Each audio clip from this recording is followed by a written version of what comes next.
Buenas tardes, un gusto saludarlos a todos y a todas.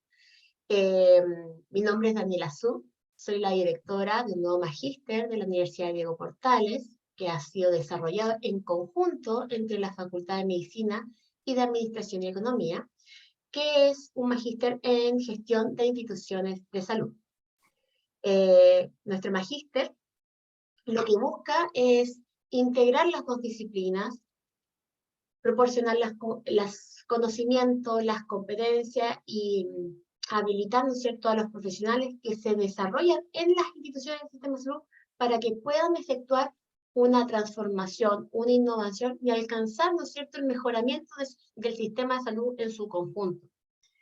El día de hoy iniciamos con una charla, de una secuencia de charlas en el contexto de este programa, que trata sobre los desafíos y los retos de la transformación digital en los hospitales.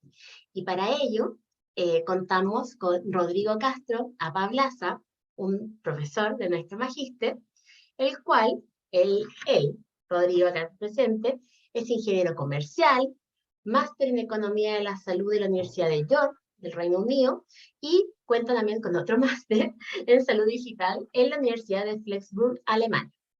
Rodrigo tiene una tremenda trayectoria en hacer, en implementar, gestionar, generar capacidad y implementado exitosamente proyectos en el ámbito de las tecnologías de la información y la comunicación.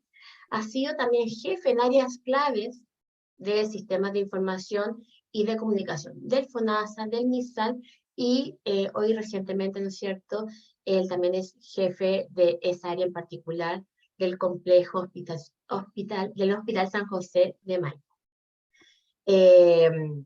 Sin más, quiero darle la bienvenida y las gracias a Rodrigo por este espacio de conversación, que la idea es que sea muy fluido.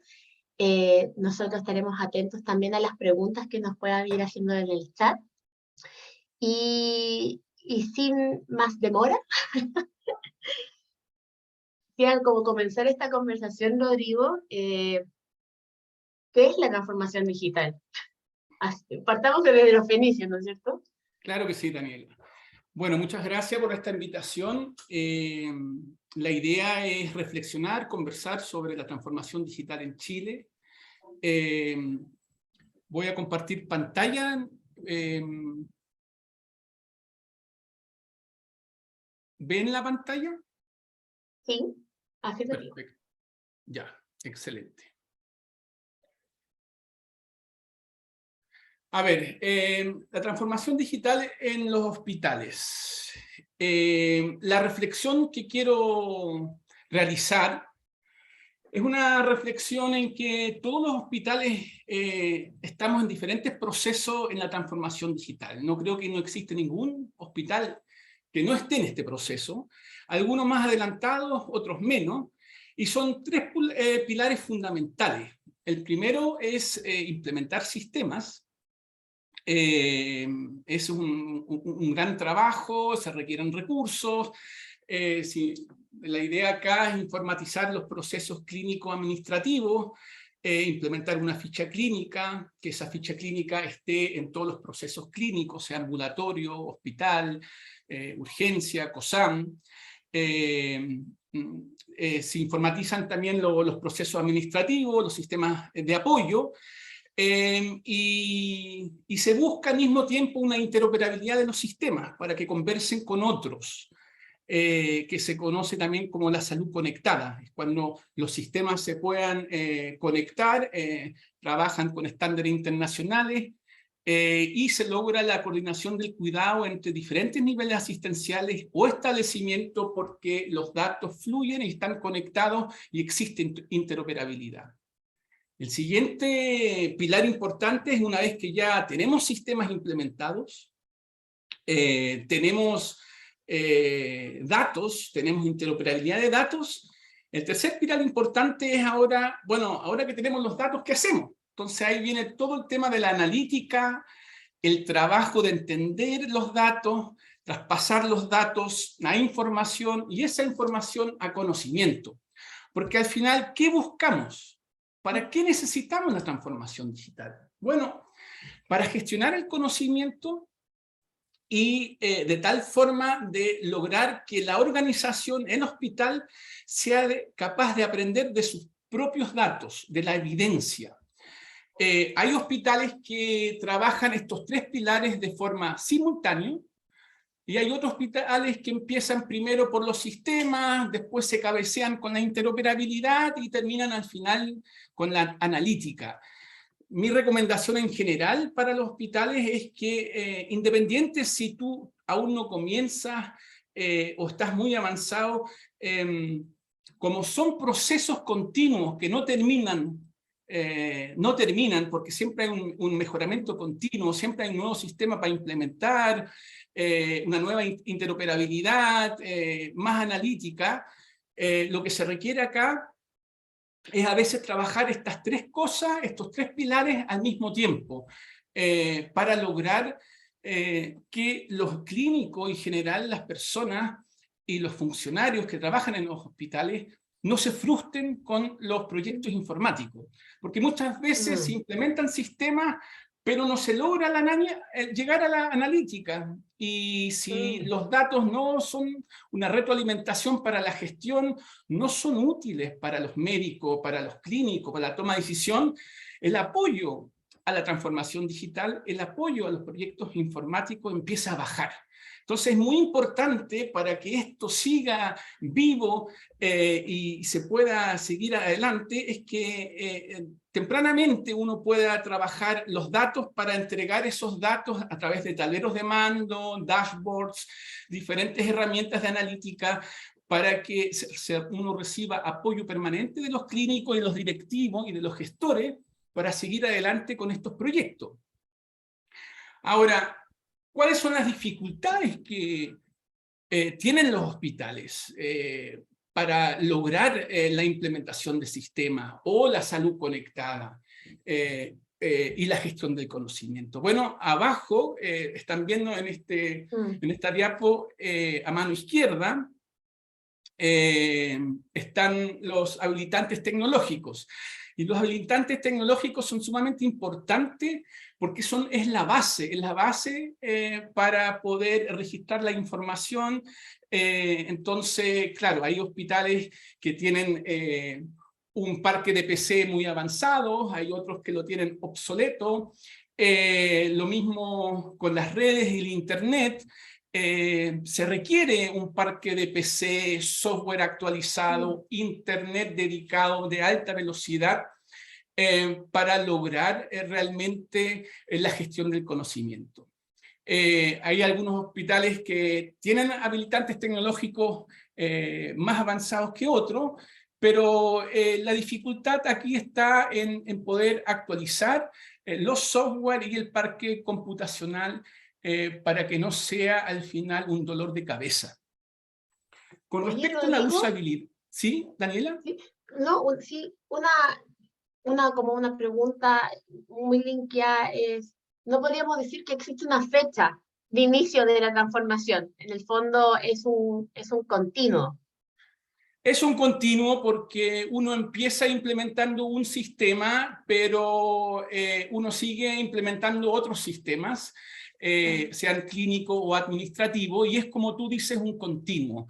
Pero el inicio es implementar un sistema, o sea, uno implementa el primer sistema, después implementa otro sistema, busca la interoperabilidad, busca entender los datos y que esos datos sean útiles para la gestión. Eso es como para que sea redondito. Ahora, hay sistemas, y esto también es muy importante, el tema de la usabilidad. Y eso es una conversación que uno tiene con los médicos y con los clínicos, cuando te dicen, mira Rodrigo, yo este proceso yo lo hago a mano y me demoro 4 minutos. Si tú ahora me vas a poner un sistema que me demoro 8 minutos, vamos a tener problemas. Entonces, también hay que ver que los sistemas no sean engorrosos, que sean fácil de uso, ¿ya? Y que no sean más lentos de lo habitual. sino puede terminar también ese pequeño detalle en un fracaso. Porque si los médicos se dan cuenta que el proceso digital es engorroso, se demora más tiempo, uno empieza a perder el apoyo de los clínicos, y eso es muy fatal para los proyectos de transformación digital en los hospitales. Claro. El otro, Daniela, sí, dime, Daniela. No, claro, estaba pensando en lo que tú decías y también de las analíticas, que si tú no vas viendo resultados de uso de la misma información que uno está registrando, puede ser que uno pierda el enganche, ¿no es cierto?, a ingresar mayor dato al sistema si es que no veo un uso inmediato. Igual nosotros somos como cortoplacistas, necesitamos ir visualizando para qué sirve lo que estamos haciendo. Ese es el gran desafío y problema a la vez de los proyectos informáticos en los hospitales, porque los resultados muchas veces no son inmediatos. Entonces ahí hay que tener paciencia, hay que tener convicción para poder implementar y llegar a los resultados. El otro problema que nos enfrentamos en los hospitales son los procesos y los flujos de trabajo. Porque normalmente siempre se dice, bueno, el software tiene que adaptarse a mi proceso, a cómo yo trabajo. Y generalmente, claro, si el proceso se ajusta a la norma, el software también se debería adaptar. Pero a veces hay también malas prácticas de trabajo y los usuarios quieren que el software se adapte a esa mala práctica. Entonces hay que tener cuidado porque no es bueno que los softwares se adapten a ciertos estándares que no son buenos o a ciertos procesos que terminan siendo una mala práctica.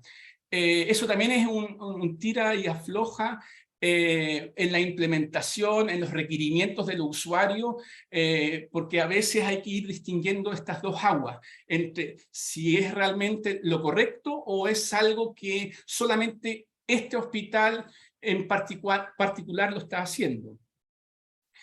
El cuarto punto importante, el tema de la privacidad y la ciberseguridad. Hoy día lo hemos visto y lo hemos escuchado en las últimas semanas. Los ciberataques han aumentado en un 100% en todos los sistemas y bueno, en algunos países los ciberataques terminan capturando datos de pacientes y terminan solicitando dinero para poder liberar esos datos.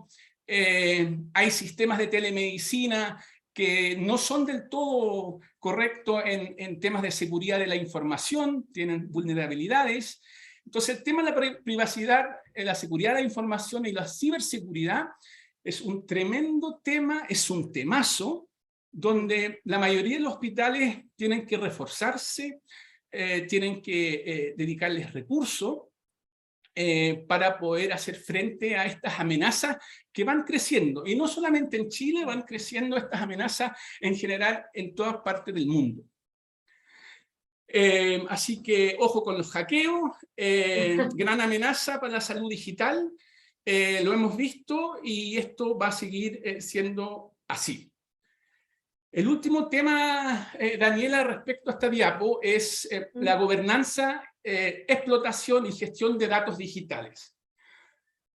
Uno se da cuenta que muchos hospitales tienen sistemas y tienen datos, pero les faltan los recursos para dedicarle a la explotación, a darle sentido a ese dato, a retroalimentar a los gestores, a los directivos, para que tomen decisiones basadas en la evidencia. Y que no sea solamente decisiones por tu experiencia o por tu olfato, sino basado en datos, que es muy importante hoy en día. Entonces, esta reflexión, Daniela, es para hacerte entender y a la audiencia que esto es un proceso continuo, siempre van evolucionando los sistemas, siempre se requiere mayor conectividad e interoperabilidad, y mayor analítica. ¿Por qué? Porque al final lo que nos estamos dando cuenta es que los problemas y los desafíos en salud son cada vez más crecientes respecto a calidad, respecto a costos, respecto a acceso.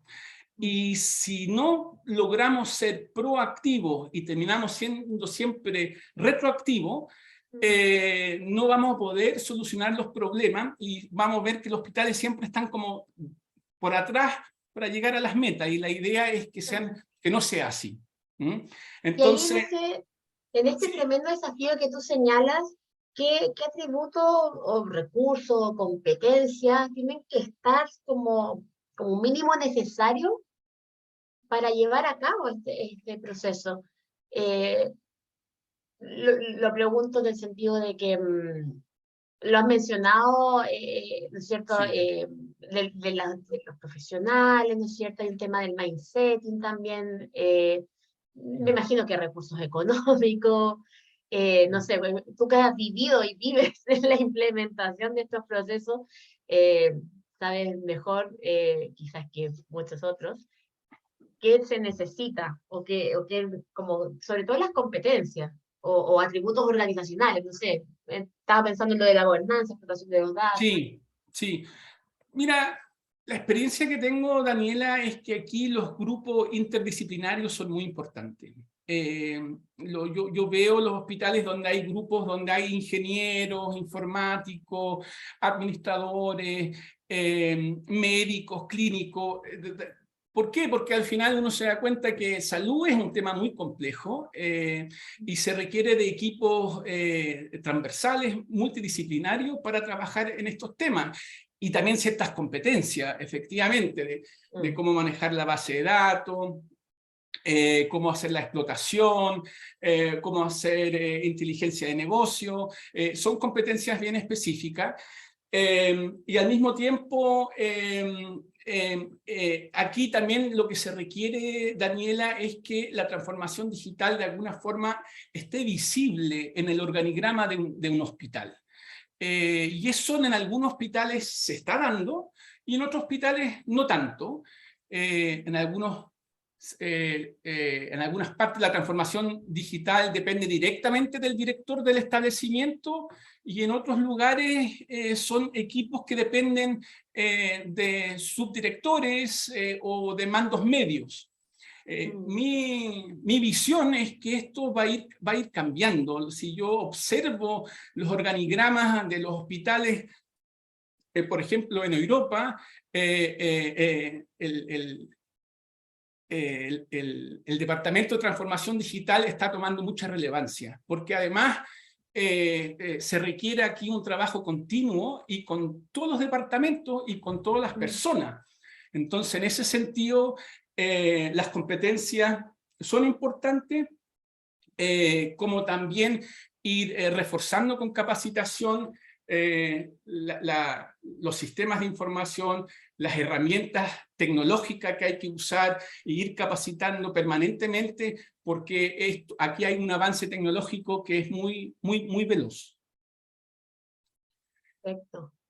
Y Daniela, en ese sentido, sí, dime. dime. No, no, no, es que era como para hacerte como la pregunta a continuación. En el fondo, este es un tremendo desafío que involucra ganas también, ¿no es cierto?, de los equipos.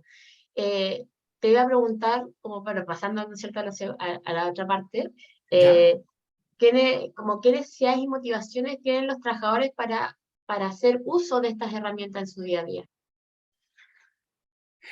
Generalmente el uso, o sea, a ver, la motivación mayor es hacer bien la pega. La motivación es entregar un trabajo con resultados, y uno se da cuenta que efectivamente la motivación de ser proactivo, de adelantarme a los problemas, de buscar soluciones antes que se me reviente en mi cara o en mi departamento, es una motivación, porque la mayoría trabaja de urgencia en urgencia, de problemas en problemas, pero no tiene el tiempo ni los datos para entender qué viene a futuro y cómo me puedo reorganizar y prepararme para enfrentar esos problemas.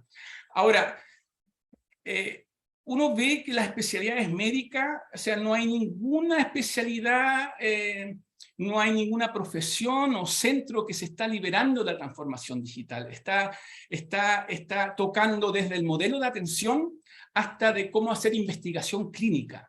Entonces, un ámbito que atraviesa por todos lados.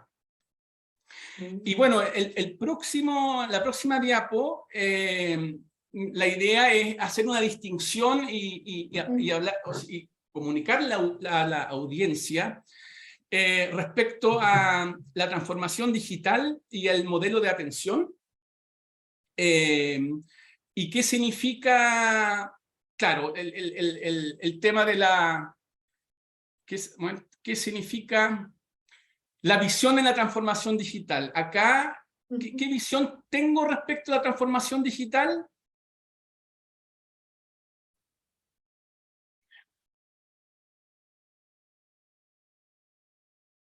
Algo... Ahí está. Sí.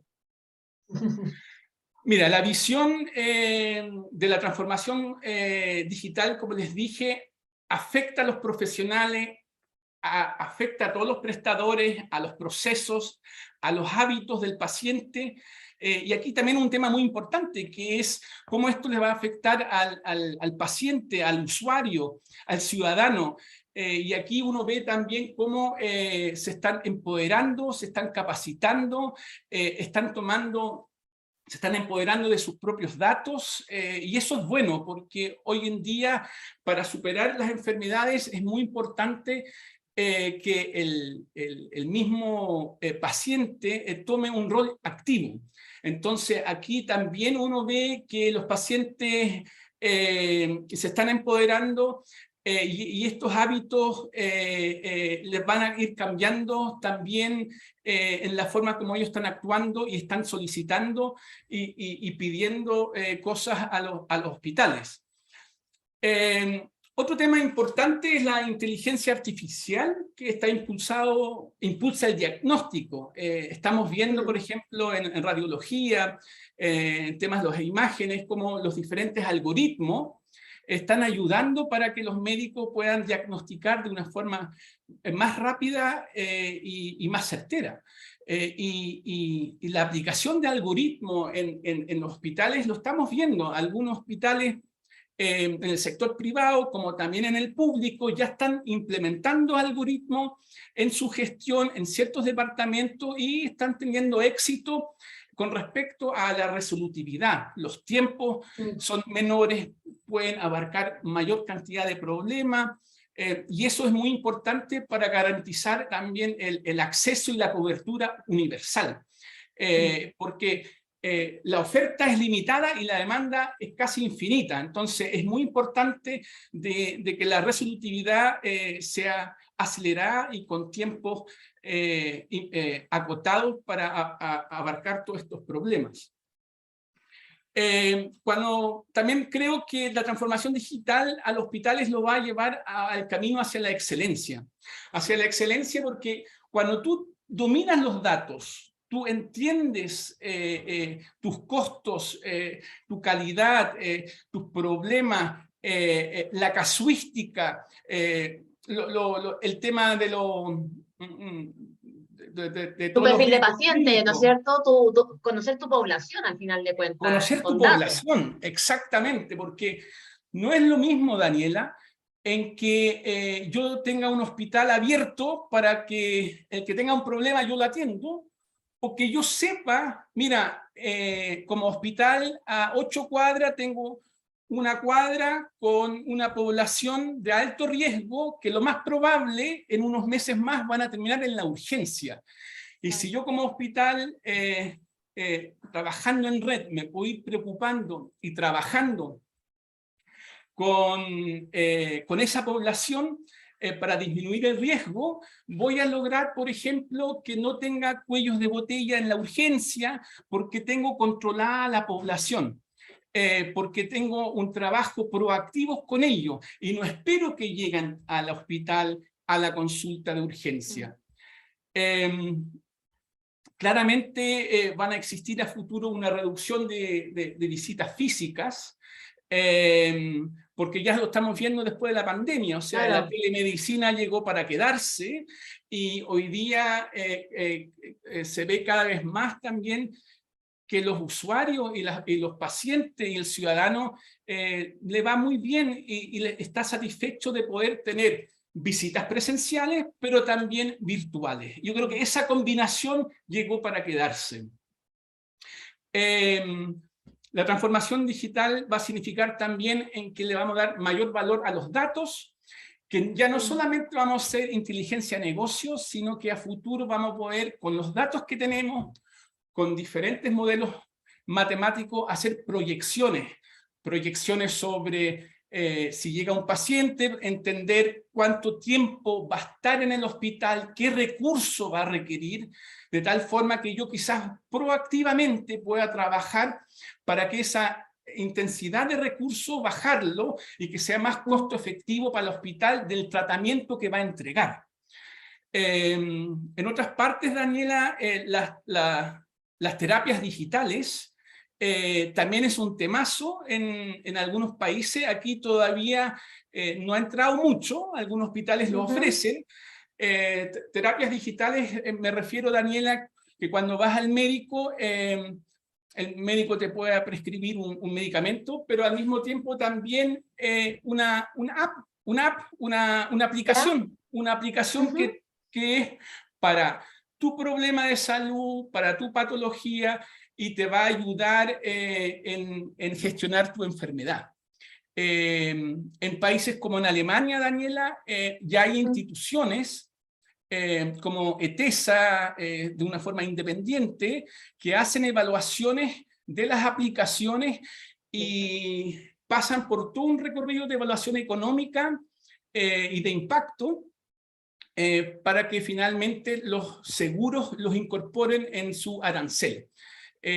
Así que las terapias digitales tienen que ver mucho también de qué tan avanzado está la población digitalmente, pero va para allá. Entre más digital una población, más fácil va a ser la entrada de las terapias digitales. Claro.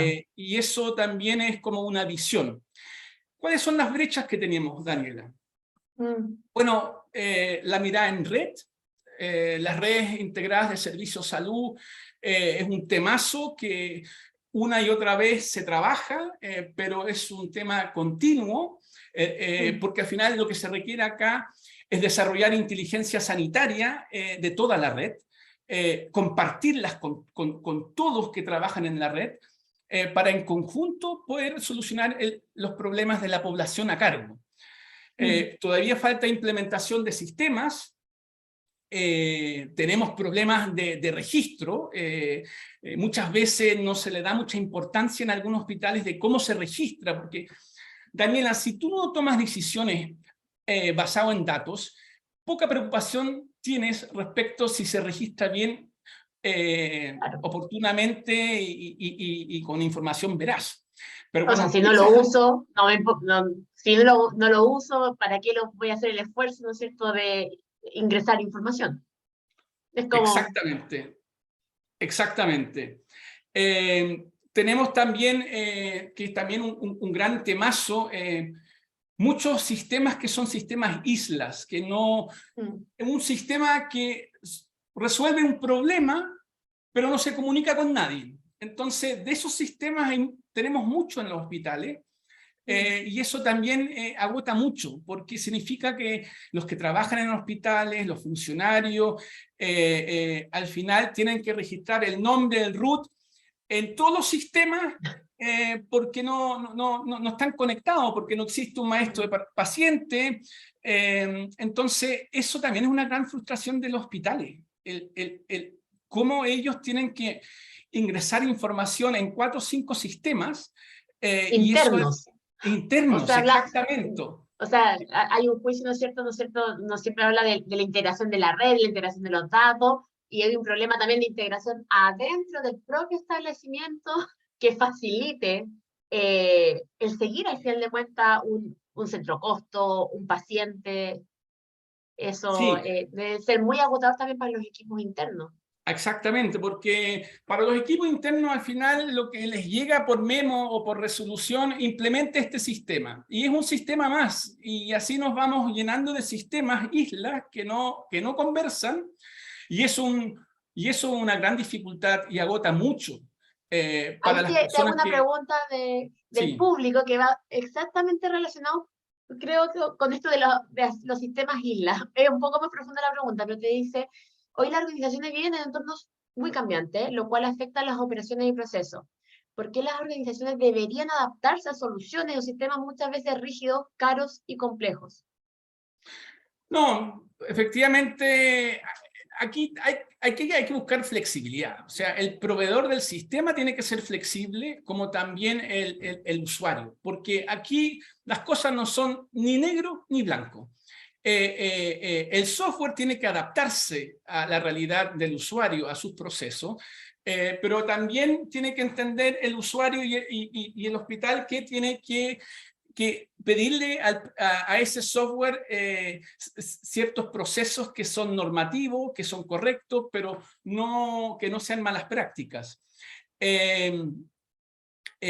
Sí, al final, mira, la relación con los proveedores es una relación, sí, a veces bien, a veces mal.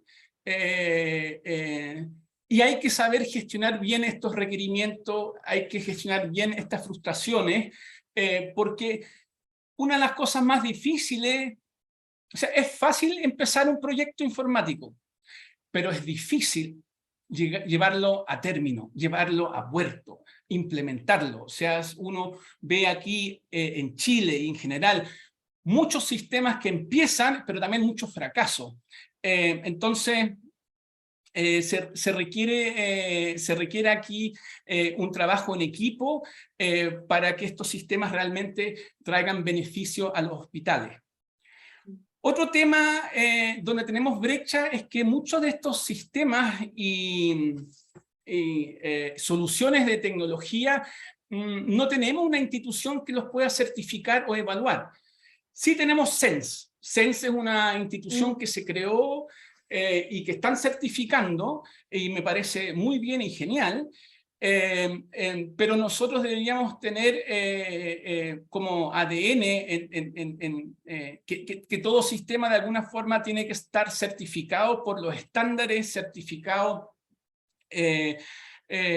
cómo se va a implementar, y tiene que haber también una evaluación. O sea, tiene que haber también evaluaciones económicas, Daniela.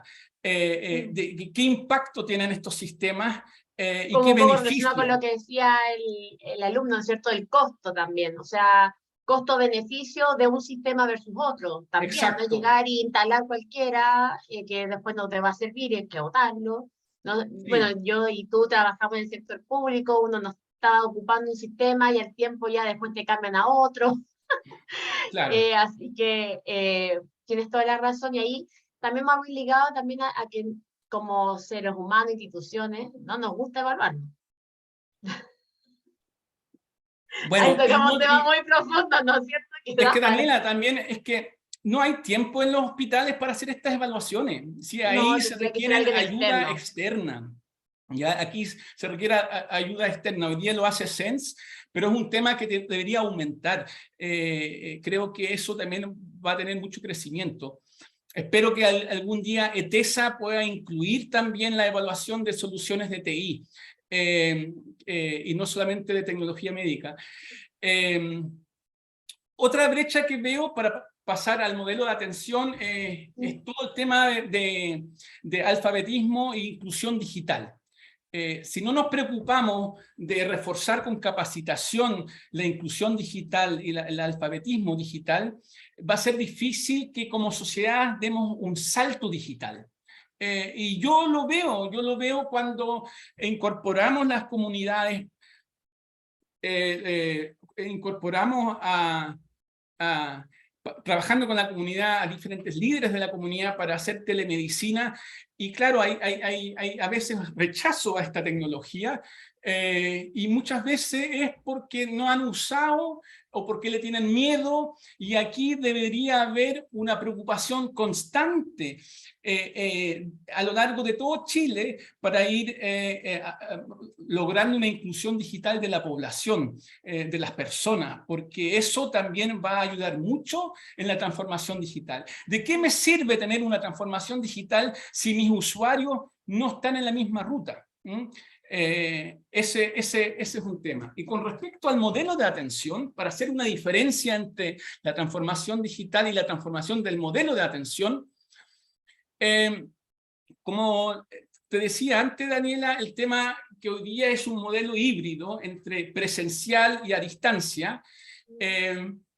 Yo lo que veo también como visión y como uno observa en otros países es la historia clínica compartida. O sea, el poder, Daniela, ir a un prestador, sea público o privado, y si yo doy el consentimiento y el visto bueno para que el médico pueda tener acceso a mis datos, ese médico que no conoce mi historia clínica pueda tener una mirada resumida de mi historia clínica, independiente de donde yo vaya. Hoy día lo estamos trabajando como servicio de salud. El servicio Suroriente, por ejemplo, a través del VIAO, uno puede ver todas las prestaciones que realizan los hospitales con los usuarios, con los pacientes, y yo desde San José de Maipo puedo ver prestaciones y acciones que se realizaron en el Sótero o en la Florida y viceversa.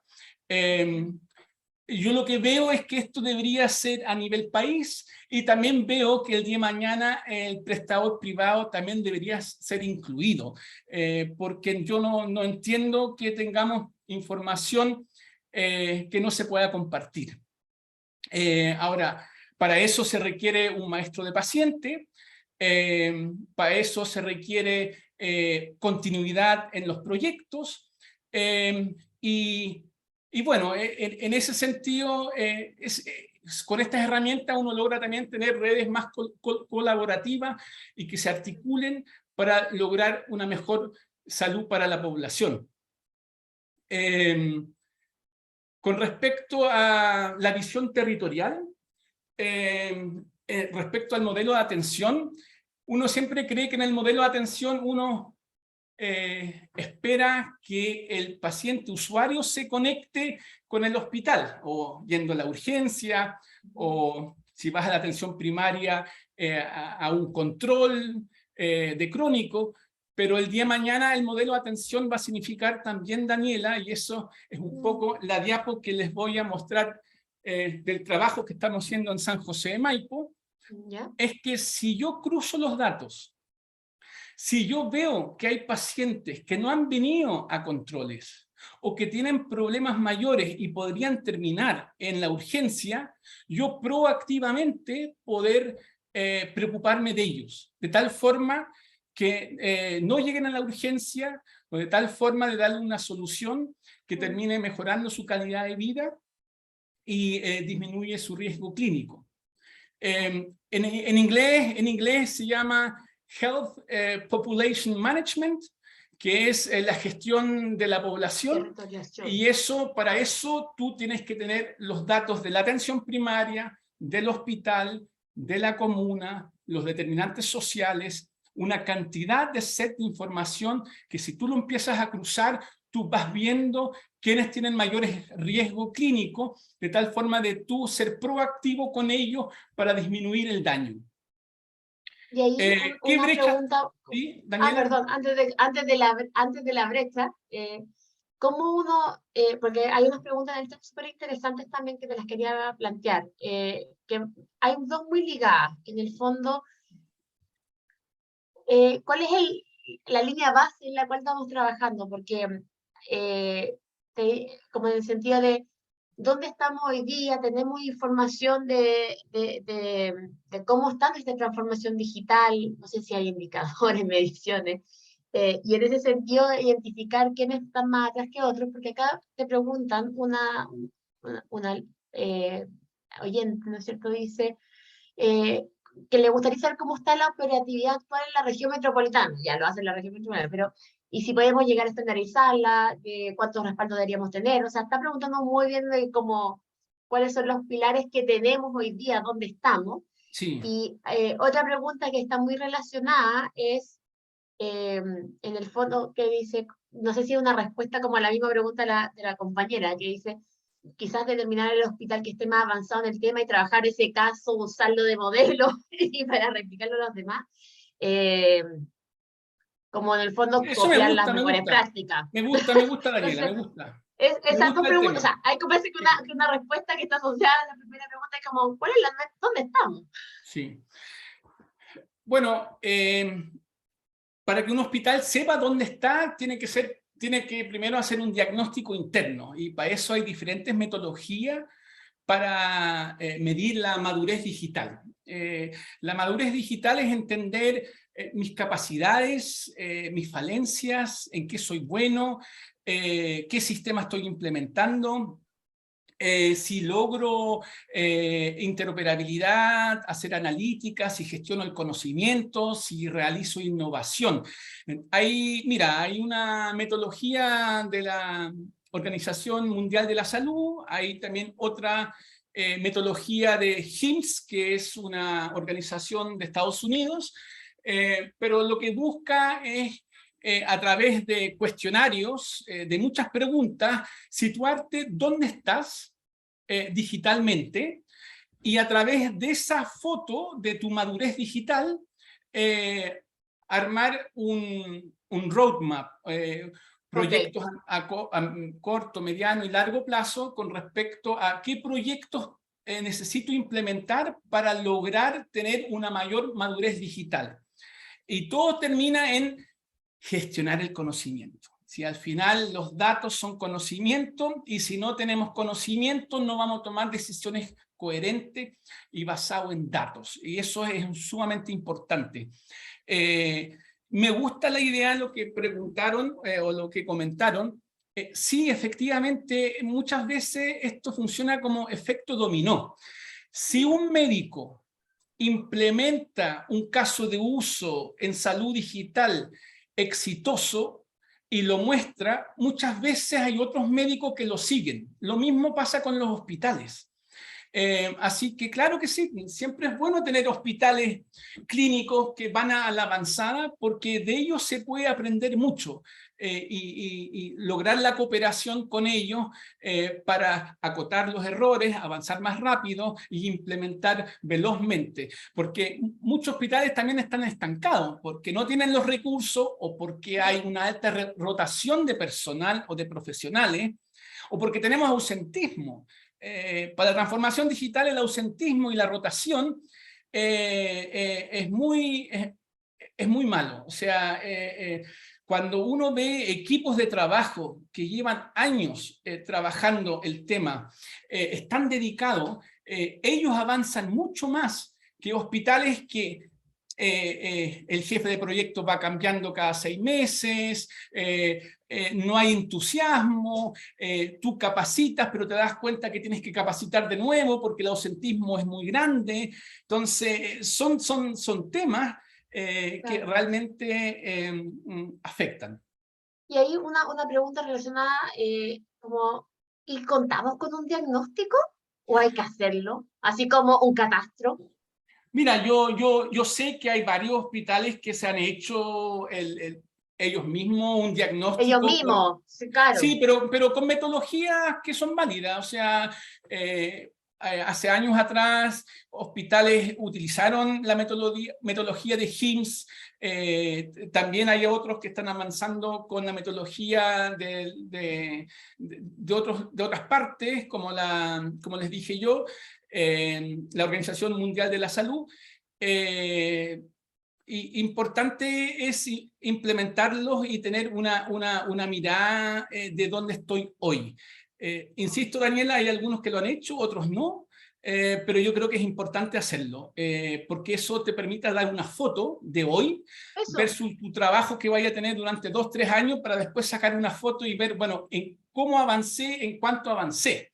Eso es claro. importante. No, y también pensando en la sugerencia, ¿no es cierto?, del comentario, que en el fondo uno ocupa mucho el benchmarking, ¿no es cierto? Y para eso necesitamos la información de estos diagnósticos, también sean transparentes, visibles, o para que efectivamente tú puedas replicar las buenas prácticas y el otro va mejor, preguntar, ¿no es cierto? Oye, ¿tú qué has hecho para hacer esto?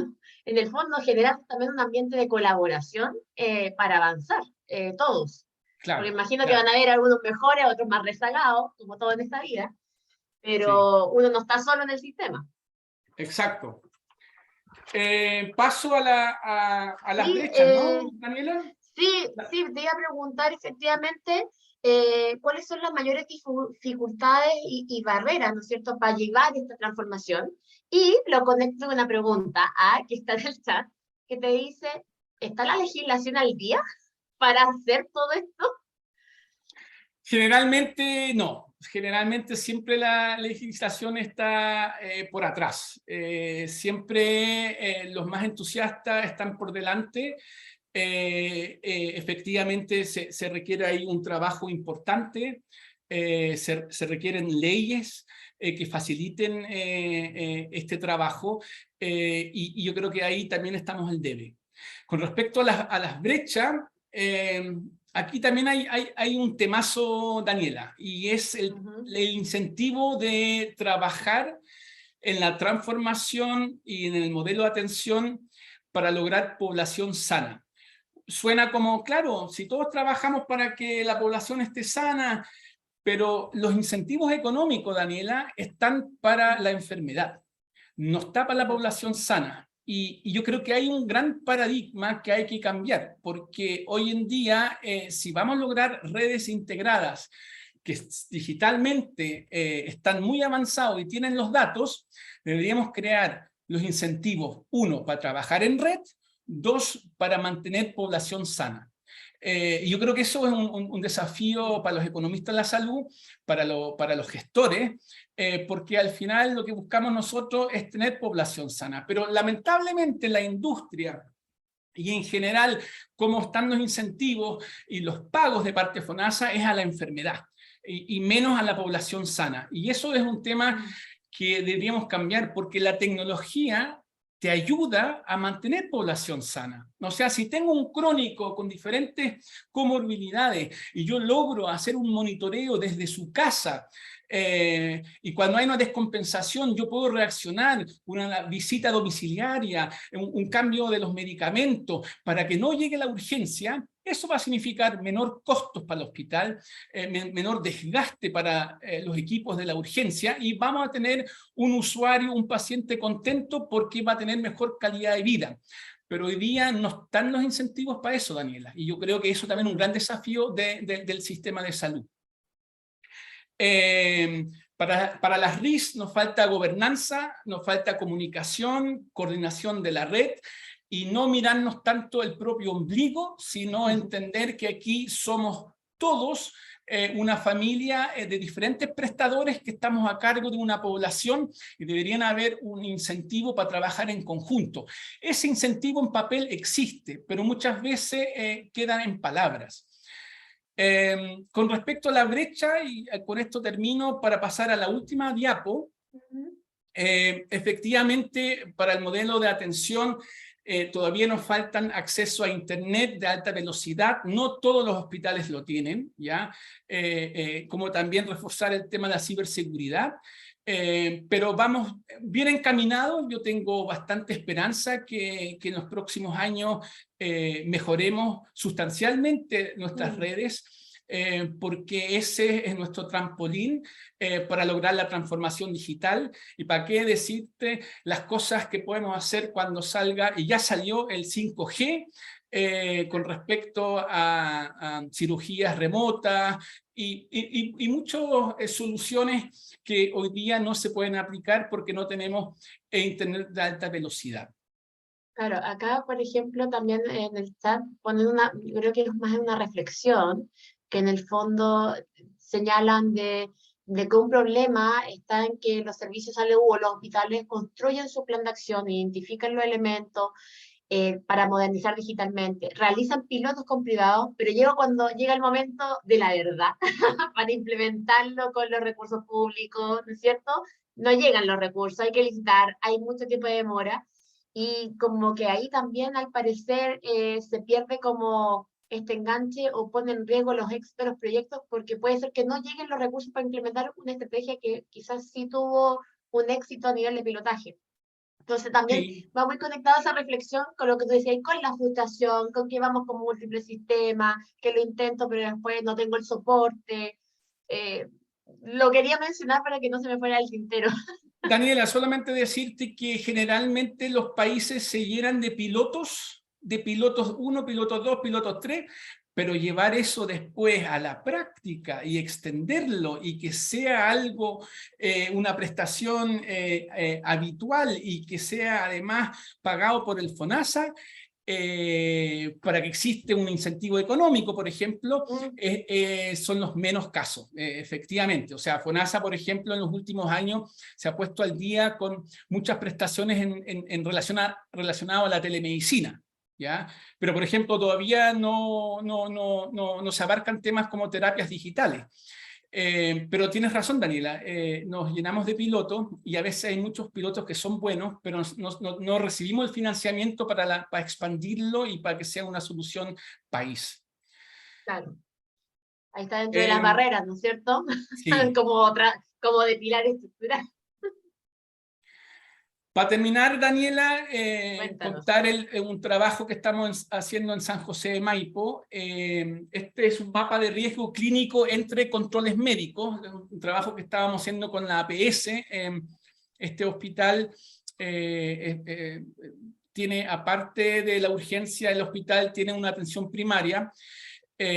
Y bueno, ¿cuál era el desafío que nos dieron los médicos de la atención primaria? Los médicos que son jefaturas y lideran programas crónicos como el cardiovascular, nos plantearon el siguiente problema. Nos dijeron, mira, nosotros vemos al paciente cuando viene a control. Pero si deja de venir a control, yo no tengo cómo saber si está bien, si tiene alguna descompensación. Y a veces las personas dejan de ir a los controles, pero empiezan a visitar la urgencia, porque le es más rápido, perdón, porque es más resolutivo, porque tienen más acceso a otros medicamentos, etc. Entonces, lo que hicimos acá en San José es, logramos que si este usuario crónico que se atiende en el cardiovascular, pero tuvo una visita en la urgencia o estuvo hospitalizado, nosotros la semana siguiente le informamos con un robot que fue automatizado, le informamos al jefe del programa crónico, estos son sus pacientes de la semana pasada, que visitaron la urgencia. Entonces, los puntos rojos que ves acá en la diapo son personas que están en un programa crónico, pero visitaron la urgencia.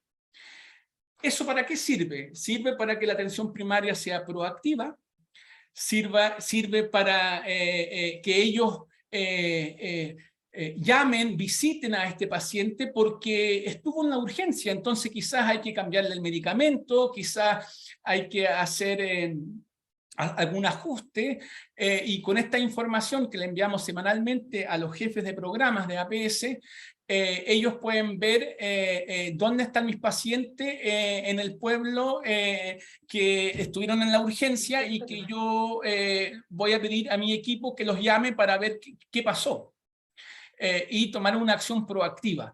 Eso es, Daniela, cuando te digo ser proactivo y no retroactivo. Retroactivo Claro. sería que lo espero en la urgencia, ¿ya? Y la idea Cuando es... vuelva.